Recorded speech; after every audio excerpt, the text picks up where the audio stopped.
नमस्कार दोस्तों, मैं नीतू कारोलिया। विकास कोचिंग क्लासेस में आप सभी का स्वागत है। हमारे द्वारा 3 महीने का ऑनलाइन कोर्स चलाया जा रहा है जो एमपीएसआई, कांस्टेबल और व्यापम से रिलेटेड सभी एग्जाम्स की तैयारी करवा रहा है। तो यदि आप तैयारी कर रहे हैं तो हमारे चैनल से जुड़िए और आने वाली सभी वीडियोस को देखना ना भूलें। हमने अपने लास्ट वीडियो में प्रियम्बल के बारे में बात की थी, प्रस्तावना के बारे में। आज की वीडियो में हम पार्ट 1 है जो हमारा संविधान का article 1 to 4 the union and it's territory, उसके बारे में बात करेंगे। भारत का संविधान, संघ और उसके राज्य क्षेत्र।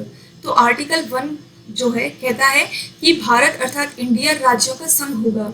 India that is Bharat shall be A union of states. Article 1 है, इससे क्वेश्चन बनता है कि भारत को संविधान में और क्या कहा गया है। तो भारत को, भारत के अलावा भारत और इंडिया दोनों ही कहा गया है। इसके अलावा इसमें आप देखेंगे कि राज्यों का संघ, संघ शब्द का इसमें उल्लेख किया गया है। तो संघ का अर्थ क्या होता है? इंग्लिश में जब आप देखेंगे तो यूनियन और फेडरेशन, दोनों का अर्थ हिंदी में संघ ही होता है, लेकिन जो भारत है वह यूनियन ऑफ द स्टेट्स है, ना कि फेडरेशन ऑफ द स्टेट्स। तो यूनियन ऑफ द स्टेट्स के बारे में आज हम बात करेंगे। यूनियन ऑफ द स्टेट्स वह व्यवस्था होती है जिसमें राज्य मिलकर एक संघ का निर्माण करते हैं।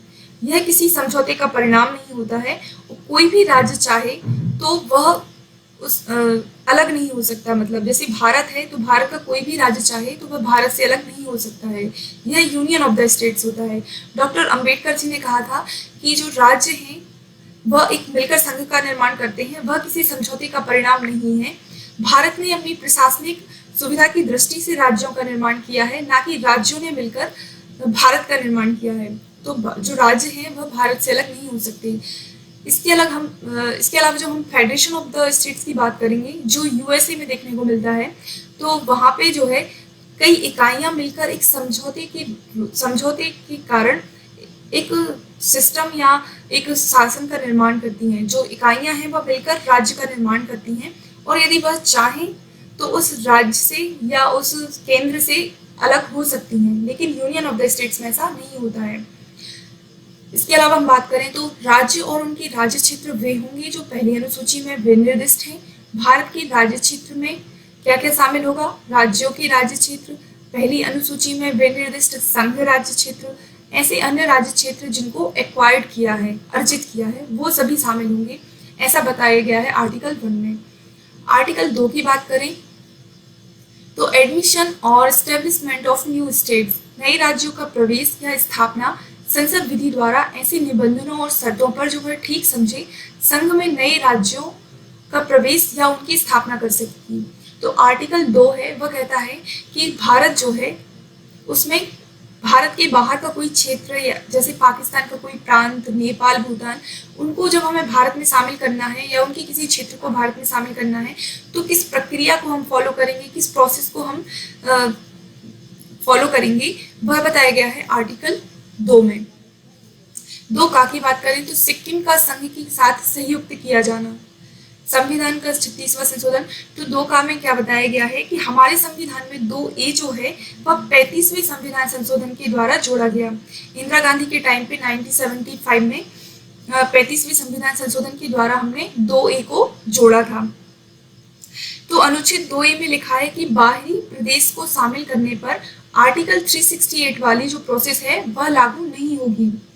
तो फिर हमने 35वां संविधान संशोधन कैसे लागू किया या हमने कैसे किया 35वां संविधान संशोधन? तो अनुच्छेद 2A जोड़कर हमने सिक्किम को भारत का एक सह राज्य बनाया, एसोसिएट स्टेट, उसके रूप में हमने सिक्किम को शामिल किया। और अनुच्छेद 1 में जो बताया गया है कि राज्य क्षेत्र, संघ राज्य क्षेत्र और अर्जित क्षेत्र, उनसे जो ये 3 कैटेगरी थी, तो हमने चौथी कैटेगरी सह राज्य के रूप में 2A के द्वारा जोड़ी और उसमें सिक्किम को शामिल किया। तो यह जो संविधान संशोधन था वह 2A के लिए किया गया था, ना कि सिक्किम के लिए किया गया था। फिर 36वां संशोधन की बात करें तो जो 36वां संशोधन है उसके द्वारा हमने जो 35वां संशोधन किया गया था 2A, उसको हटाया और जो सिक्किम को सह राज्य का दर्जा दिया था वह दर्जा हटाकर हमने उसे एक राज्य का दर्जा दिया। तो इस तरीके से 2A की प्रोसेस रही, मतलब सिक्किम को एक राज्य बनाने की। अब आपने एक वर्ड सुना एसोसिएट स्टेट, तो यह क्या होता है? तो एसोसिएट स्टेट वह स्टेट होता है जिसकी आंतरिक मामलों में, जैसे वो रक्षा, मुद्रा और उसका जो कम्युनिकेशन वाले ये जो मुद्दे हैं, आंतरिक मुद्दे, इनमें हस्तक्षेप नहीं किया जाता है। ऐसे ही स्टेट को हम एसोसिएट स्टेट कहते हैं। आर्टिकल 3 की बात करें हम जब, तो formation of new states and alteration of areas, boundaries और नेम्स ऑफ एग्जिस्टिंग स्टेट्स, नई राज्यों का निर्माण और वर्तमान राज्यों के क्षेत्रों, सीमाओं या नामों में परिवर्तन संसद विधि द्वारा। आर्टिकल 2 जो था उसमें भारत के बाहर के क्षेत्र को हम भारत में शामिल करने की प्रोसेस देखते हैं। जब आर्टिकल 3 की बात करें तो इसमें जो क्षेत्र हैं, मतलब भारत के जो भी राज्य हैं उनमें किस प्रकार से परिवर्तन हम कर सकते हैं उनके बारे में बताया गया है। तो जब हम देखेंगे किसी राज्य में उसका राज्य क्षेत्र अलग करके अथवा 2 या अधिक राज्यों को या राज्यों के भागों को मिलाकर अथवा किसी राज्य क्षेत्र को किसी राज्य के भाग के साथ मिलाकर नए राज्य का निर्माण कर सकेगी। तो जब कोई राज्य है उसको विभाजित करना 2 भागों में या एक राज्य को 2 राज्यों में बांटना, इसके लिए क्या प्रोसेस होगी उसके बारे में आर्टिकल 3 में बताया गया है। तो ऐसा करने का अधिकार किसके पास है? संसद के पास है। संसद ऐसा कर सकती है। तो इसकी जो प्रोसेस है वो मैं बताती हूँ आपको कि जब किसी राज्य का विभाजन किया जाता है या उसे 2 राज्यों में बांटा जाता है तो संसद जो होती है उस राज्य के विधानमंडल में एक प्रस्ताव भेजती है राष्ट्रपति की अनुमति के द्वारा और उनसे राय मांगती है कि आपके इसके संबंध में राय क्या है। वह राज्य एक निश्चित अवधि जो प्रेसिडेंट राष्ट्रपति के द्वारा निर्धारित होती है उस अवधि में अपनी राय भेजती है और उस राय को मानना या ना मानना संसद के ऊपर डिपेंड करता है। जैसे 2014 में आंध्र प्रदेश का विभाजन करके जब तेलंगाना राज्य बनाया गया तो संसद ने एक प्रस्ताव भेजा आंध्र प्रदेश की विधानसभा में। आंध्र प्रदेश की विधानसभा ने स्पष्ट रूप से कहा कि हमें अपने राज्य का विभाजन नहीं चाहिए, हमें अपने राज्य को विभाजित नहीं करना है। लेकिन संसद ने वह राय उनकी नहीं मानी और तेलंगाना राज्य आज अस्तित्व में है। तो यह संसद के ऊपर डिपेंड करता है कि वह राय माने या ना माने, उस पर किसी प्रकार की अनिवार्यता नहीं है। इसके आगे हम बात करें तो किसी राज्य का क्षेत्र बढ़ा सकेगी। संसद चाहे तो किसी राज्य, कोई भी एक राज्य है उसका एरिया जो है उसको इंक्रीज कर सकती है, किसी राज्य का क्षेत्र घटा सकेगी और संसद चाहे तो किसी भी राज्य के क्षेत्र को कम ज्यादा कर सकती है। किसी राज्य की सीमाओं में परिवर्तन, उनकी राज्यों की सीमाओं में परिवर्तन कर सकती है। किसी राज्य के नाम में परिवर्तन, जैसे असम का नाम चेंज करके असम कर दो, तो ये सब जो है वो संसद कर सकती है और इसका उल्लेख किया गया है आर्टिकल 3 में। आर्टिकल 4 की बात करें तो पहली अनुसूची और चौथी अनुसूची के संशोधन तथा अनुपूरक, अनुसांगिक और परिणामिक विषयों का उपबंध करने के लिए अनुच्छेद 2 और अनुच्छेद 3 के अधीन बनाई गई विधियां। आर्टिकल 4 क्या कहता है? तो आर्टिकल 4 कहता है कि आर्टिकल 2 और 3 में के तहत जो भी परिवर्तन होंगे वे परिवर्तन आर्टिकल 368 के अंतर्गत जो भी प्रोसेस होगी उसकी वह प्रोसेस उन पर लागू नहीं होगी।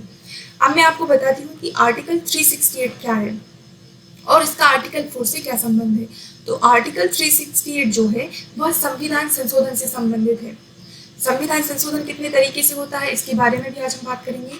तो संविधान संशोधन 3 तरीके से होता है: सामान्य बहुमत, विशेष बहुमत और आधे राज्यों का अनुमोदन।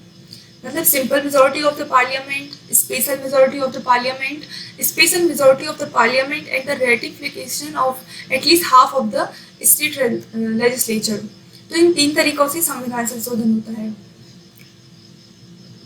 आर्टिकल 368 की बात करें तो उसमें 2 तरीके से संशोधन होता है: विशेष बहुमत के द्वारा और विशेष बहुमत और आधे राज्यों का अनुमोदन। लेकिन इससे स्पष्ट होता है कि आर्टिकल 2 और 3 में संशोधन जो होंगे वो सामान्य बहुमत से होंगे, क्योंकि उसमें कहा गया है कि आर्टिकल 368 की जो भी प्रोसेस है वो आर्टिकल 2 और 3 पर लागू नहीं होगी। तो 368 में जो संशोधन होते हैं वो 2 तरीके से होते हैं: विशेष बहुमत और विशेष बहुमत प्लस आधे राज्यों का अनुमोदन। तो जो सामान्य बहुमत है उसके द्वारा आर्टिकल 2 और 3 में संशोधन किए जाएंगे। अब आपको समझ में आ गया होगा कि आर्टिकल 368 की बात करें तो आर्टिकल 368 में सिर्फ 2 तरह से ही संशोधन होते हैं। तो इससे ही मतलब उसके अलावा जो प्रोसेस बचती है वो सामान्य बहुमत, सिंपल मेजॉरिटी होती है और वह लागू होगी हमारे आर्टिकल 2 और 3 में। तो आज के वीडियो में इतना ही। यदि आपको हमारा वीडियो पसंद आया हो तो please like, share and subscribe करें और आने वाले सभी वीडियोस को देखना ना भूलें। Thank you.